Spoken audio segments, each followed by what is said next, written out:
Hello! It's Wednesday night at 9 o'clock. So what else would you be doing but here with Dr. Josh Smith talking about mental illness? It's time to get things started. It's time to light the lights. It's time to get things started in the Smith house tonight. Do, do, do. Um, Welcome. This is the end of the month of June. It'll be our last podcast, webinar discussing mental illness for Mental Health Awareness Month. And I really enjoy doing these webinars. And so I want to open this up for questions. If anybody has questions of any kind tonight that they would like to bring up, I'll answer any questions that you have related to suicide, any mental health disorder, Star Wars, and autism. These are the topics that I know about and I'm conversant on these topics. Other than that, I got nothing. We're doing these webinars for the Out of Darkness Walk, for my mom's walk, and so far our team has raised $1,300, which has been great. So we're very excited about that. The link to donate is embedded in this video, and so this has been a really special experience for me. Feel free to share any of these videos with whoever you think would be beneficial to them. I will have this video posted on YouTube by tomorrow morning. If that would be easier to share that way, feel free to share that way.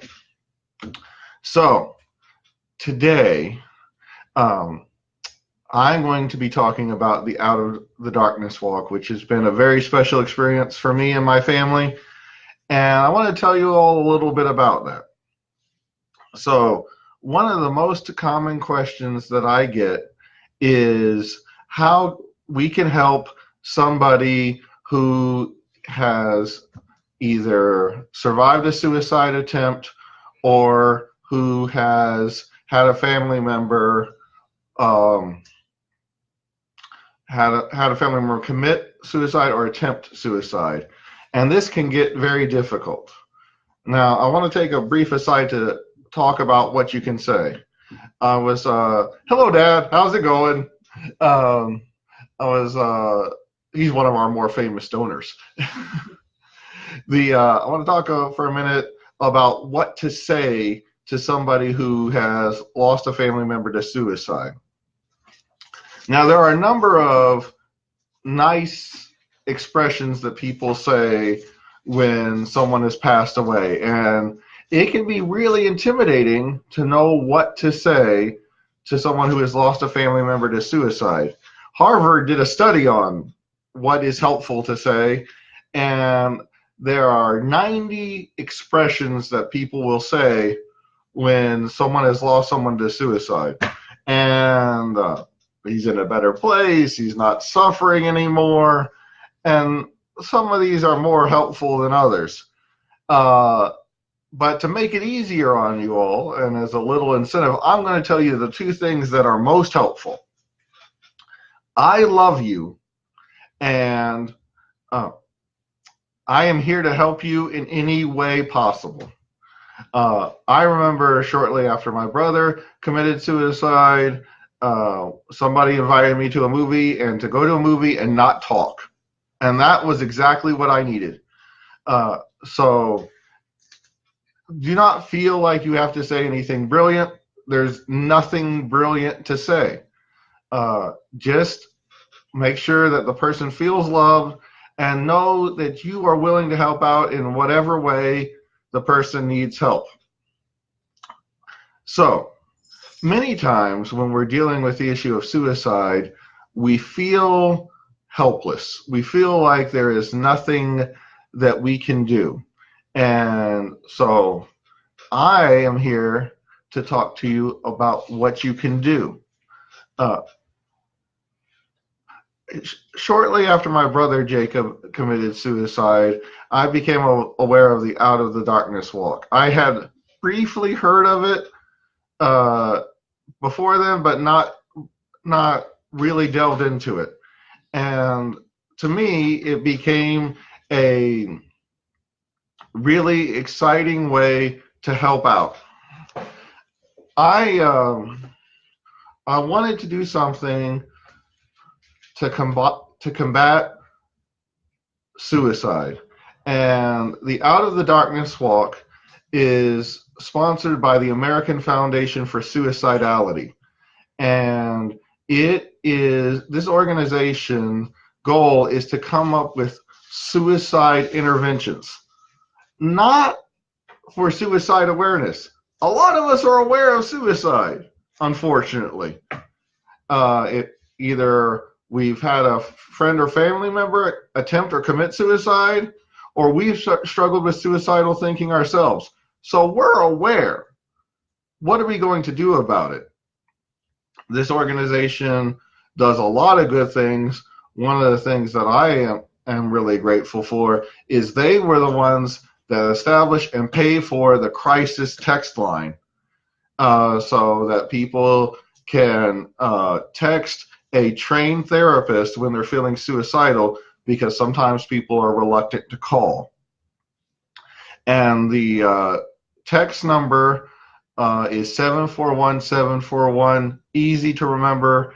I am grateful that they have established this resource. This is where the money that you donate goes to something that makes a difference, that changes people's lives for the better. They also are really big into research into the factors that lead to increased suicidality, the factors that contribute to people not disclosing their symptoms to other people, the factors that lead to a person getting help, and disseminating that research to providers continually. I'm a mental health provider who is on their subscription list. I get their research studies that they fund free of charge sent to me all the time, 3 or 4 times a month.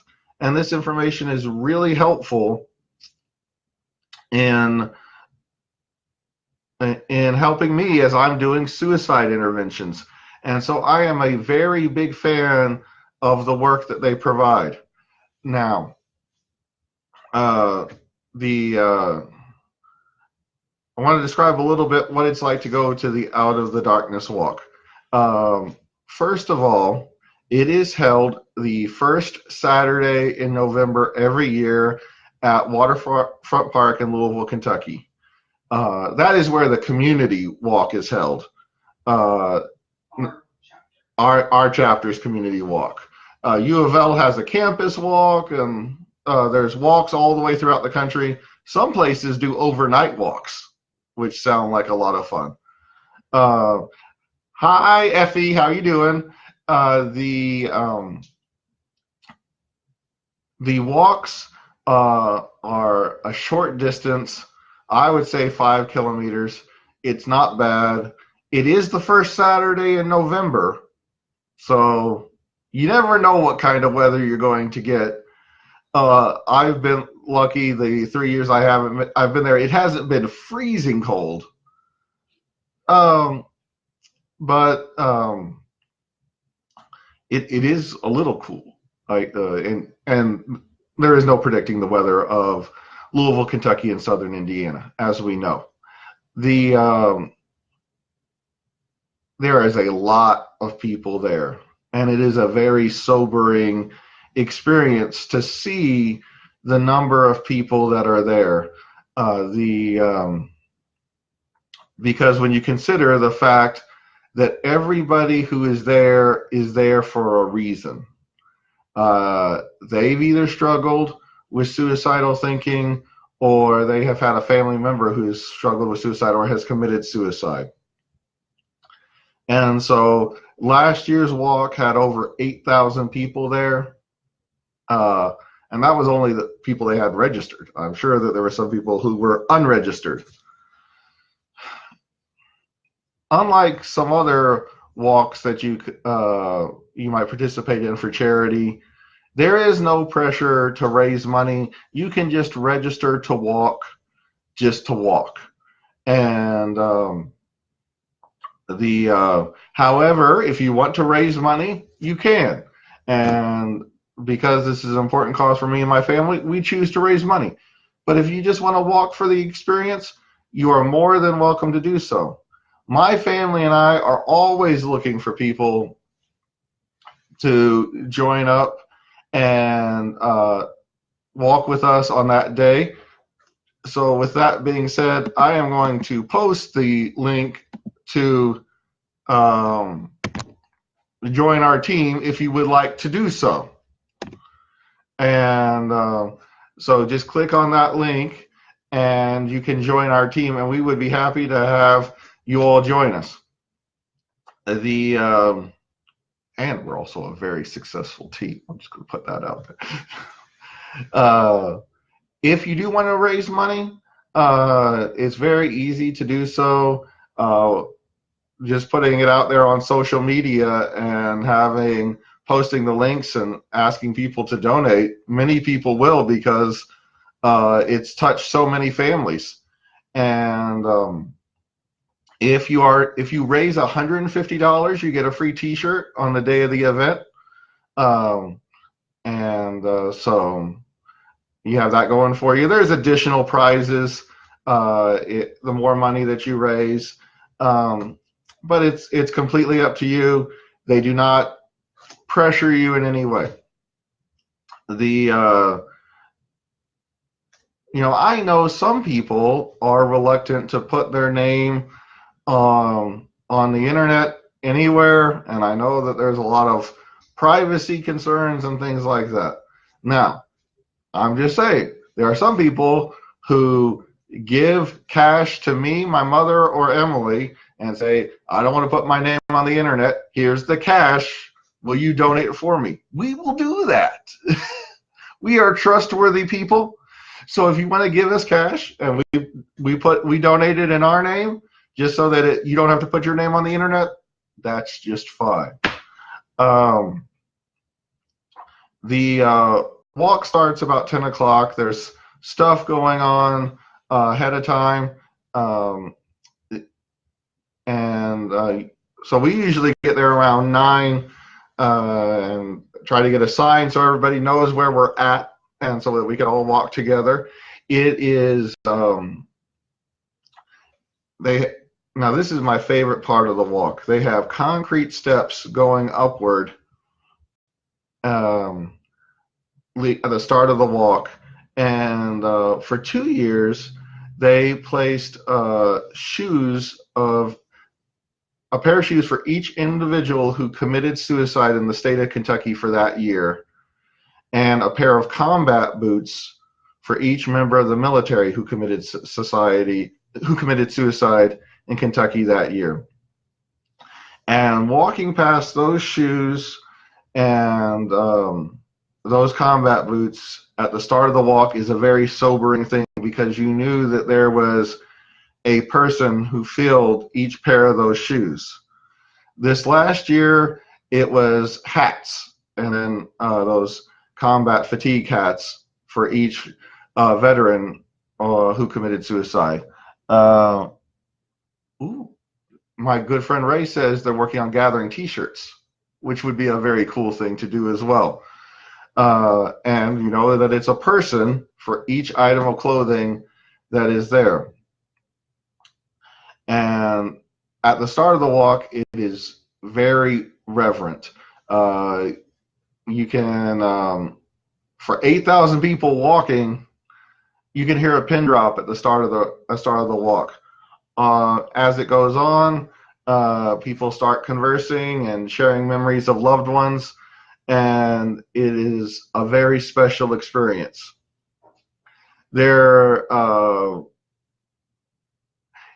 One of the things I like about it is how simple it is.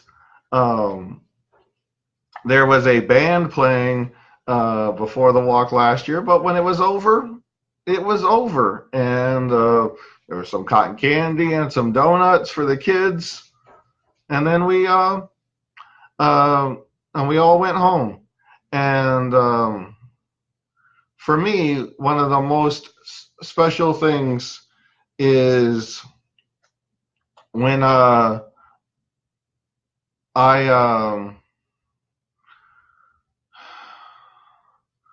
when I walk past that Second Street bridge and I see my bridge, the bridge that I jumped off of, and I think about my experiences and what that was like for me, and me participating in that walk is me conquering what happened on that day, for that day.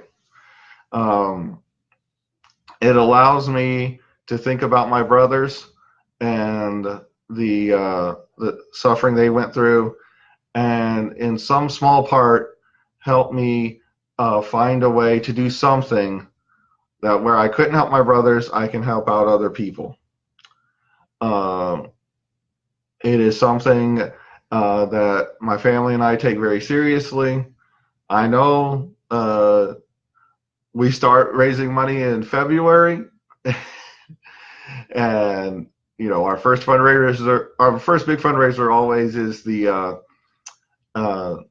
big March Madness brackets, and that's always fun. Emily did the T-shirts this year, which was a big success, and we're thinking about setting up ways that people can order T-shirts before the walk in November. And then I also have given Emily the secret assignment to explore wristbands, because I think that would be fun. Now, I'll be wrapping up here soon. So if you do have any questions about mental illness, suicide, any disorder in any way, or Star Wars, those are my 3 topics that I'm very conversant on. You can hit me with this right away.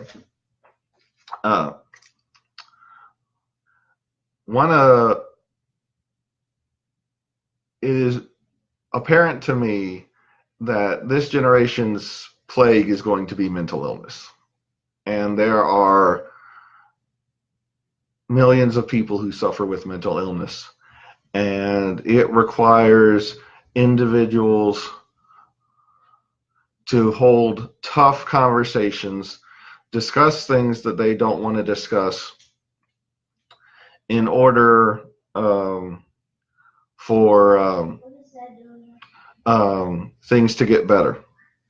So, I love psychology movies, and I want to tell you my favorite psychology movie is Good Will Hunting. I have to watch the edited version. The language is a little rough, but I love Good Will Hunting. And there's this part where the therapist says, "It's not your fault." And he just says that over and over again. And a couple of weeks ago, I was able to do the Good Will Hunting with a patient who hadn't seen the movie, and I did the Good Will Hunting move, and I was very proud of myself. Mental illness is not a weakness. It is a condition that we are born with. It is a condition that we deal with, that we monitor, and in my opinion, it is a condition that we can overcome and gives us strengths. There is one of my favorite theories of psychology, the X-Men theory of psychology, that while we have mental illness, and that makes us different in some ways, it also provides us additional strengths, empathy, perspective, understanding, and resilience that we wouldn't have without it. It has been a pleasure doing these with you.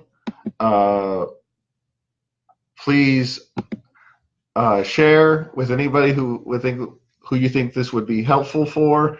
If you have any questions about the Out of the Darkness walk, please let me know. Here's the link one more time. If anybody wants to join our team, if you have any questions about anything,